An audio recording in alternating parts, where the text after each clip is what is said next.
खेसारी लाल को प्रशांत किशोर में कुछ दिखता है या लगता है कि ये भी उन्हीं का हिस्सा है जो वहां पहले से हैं, या कुछ अलग दिख रहा है? बात है उस आदमी में, प्रशांत किशोर में उनके शब्दों के साथ आप जब जाइएगा ना तो वो किसी नेता को दोषी नहीं बनाते हैं। मैंने उनको हमेशा सुना है, मैं मिला भी हूँ। प्रशांत कब मिले थे आप प्रशांत किशोर से? मुझे लगता है कि 3, 4, 5, 6, 7 महीने हो गए, 7 महीने के आसपास।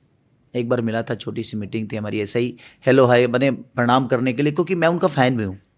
रीजन कि उनके शब्दों जो होते हैं ना बिहार के लिए होते हैं। और बाबा जो बिहार की उन्नति की बातें करे, अगर मैं उसी के साथ ना रहूं तो फिर कोई मतलब नहीं। और जहाँ बिहार के और हमारे भाषा की उन्नति हो, जहाँ बिहार की उन्नति हो, तो उस उन्नति में तो हम भी है ना, हमारा भी तो हो रहा है। और बिहार बढ़ेगा तो सबसे पहले खेसारी बढ़ेगा। मैं फक्र से 5 लाख 10 लाख और दुनिया के किसी स्टेट या किसी कोने में जाऊं और जाके कहूं कि मैं बिहारी और मेरे